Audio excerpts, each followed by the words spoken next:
Cluedo Party, Tudor Mansion Edition.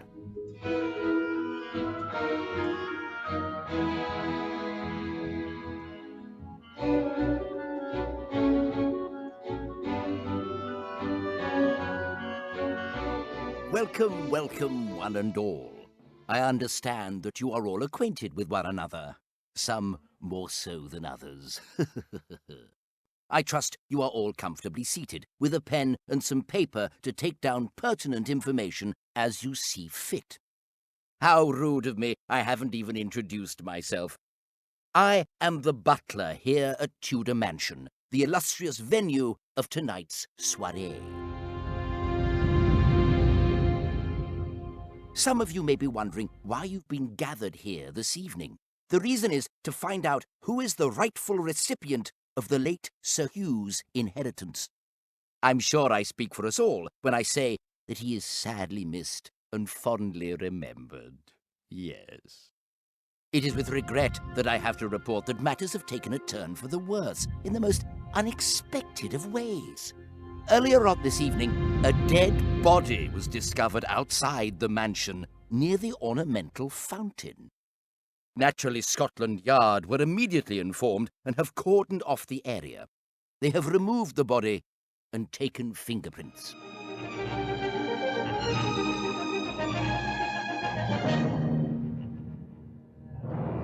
I spoke earlier with Inspector Brown, who is leading the investigation, and he is keeping me updated of developments, as it's only right and proper to do. Inspector Brown first confirmed that the deceased is none other than Victor Madden, the solicitor working on the matter of Sir Hugh's estate. God rest his soul.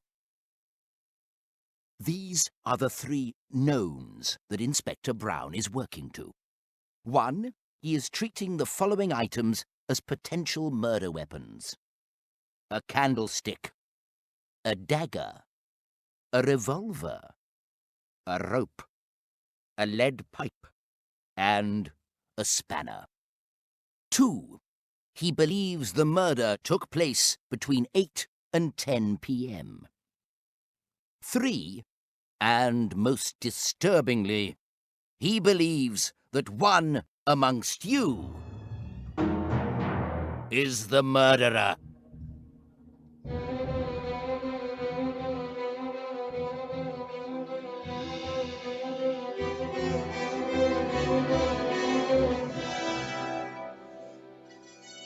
Inspector Brown confided to me that it would have taken the murderer exactly half an hour to make their way out of Tudor Mansion, commit the murder by the ornamental fountain, and return back undetected. He believes that in an attempt to cover his or her tracks, the murderer would have returned to Tudor Mansion by using a different room to the one that they left Tudor Mansion from. The reason that Inspector Brown is so open about keeping me informed of matters is that I am a proven innocent party. In other words, I am not a suspect in this crime, and am here to assist Inspector Brown and yourselves. The inspector assured me he would return later on in the evening to question you all about your movements. Anyone unaccounted for during any half-hour period between the hours of 8 and 10 p.m. is a main suspect. The inspector insisted that no one is to leave Tudor Mansion. I repeat, no one is to leave Tudor Mansion, dead or alive.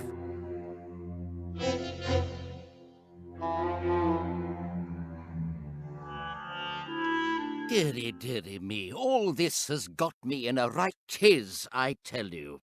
I suggest that rather than twiddling your thumbs until the inspector arrives, you at least attempt to solve this crime. Your reputations, and a lot more besides, are at stake. I don't know about you, but I, for one, would feel safer knowing who the murderer is. It's the not knowing that's killing me. Killing me. If you'll pardon the pun, killing me. Very good. After all, how difficult can it be? We already know the murderer and their murder weapon were missing for half an hour this evening with no alibi. All you need to do is find out who and which weapon this is. It's easy, isn't it? All in favour say, aye. I can't hear you. All in favour say, aye. That's better. Now, could the host please hand everyone their prepared mystery card envelope?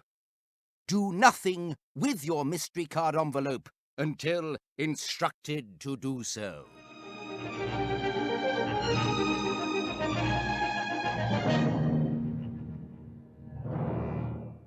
Press pause until you're ready to continue.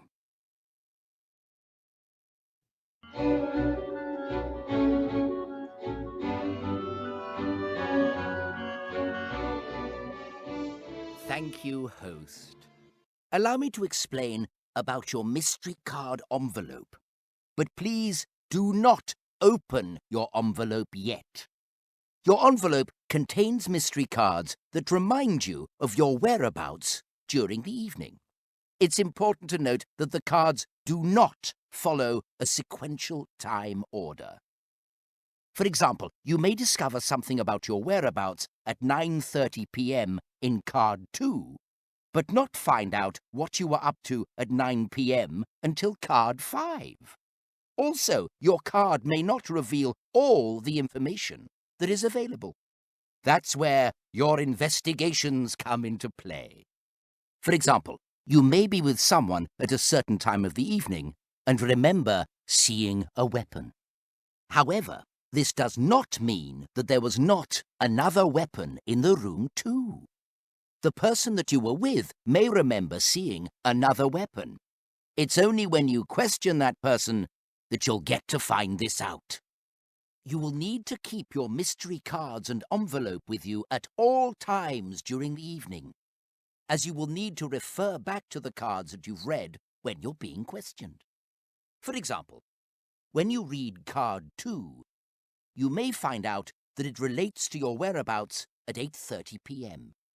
If you're later questioned about your whereabouts at 8:30, just refer back to the card to ensure that you pass on all the relevant details. It is vital that you tell the truth.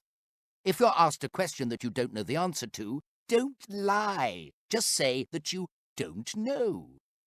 Now, when Inspector Brown attended the crime scene, he made copious notes in his detective's notebook.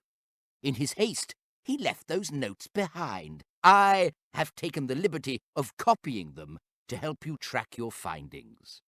Could the host please hand everyone a note sheet?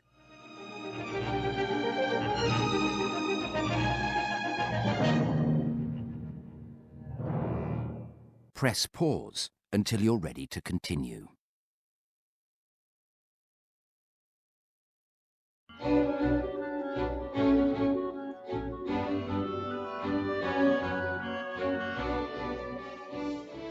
Write your character name on your note sheet to identify it as yours. If you're using a small note sheet, place it into the slots inside your invite. I'm assuming everybody brought their invites with them. I hope so. Good.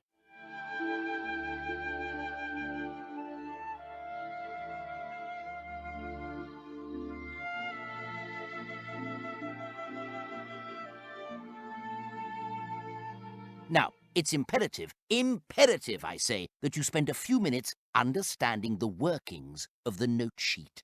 As you're all no doubt aware, a lot is at stake here. It is of the utmost importance that you track your findings accurately.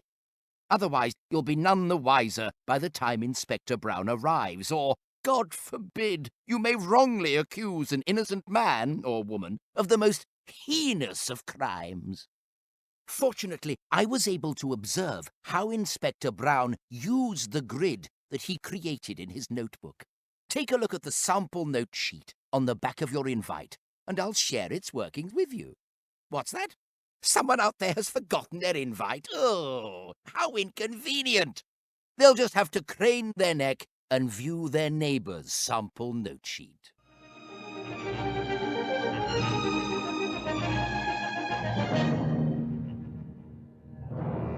Press pause until you're ready to continue.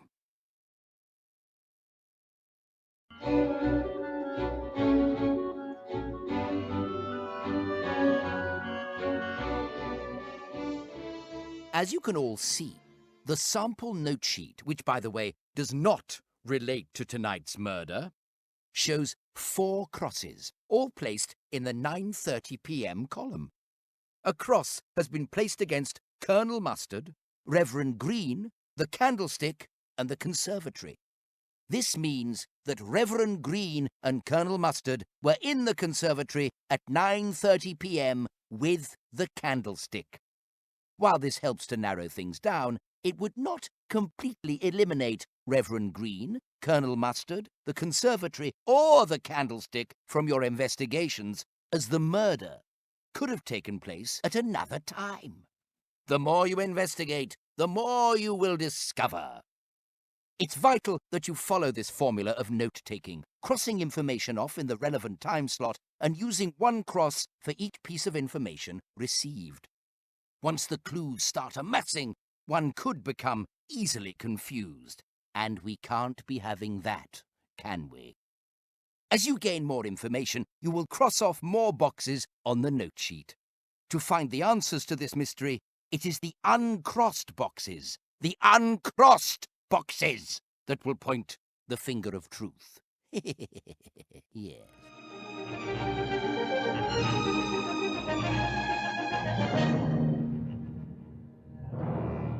Press pause until you're ready to continue.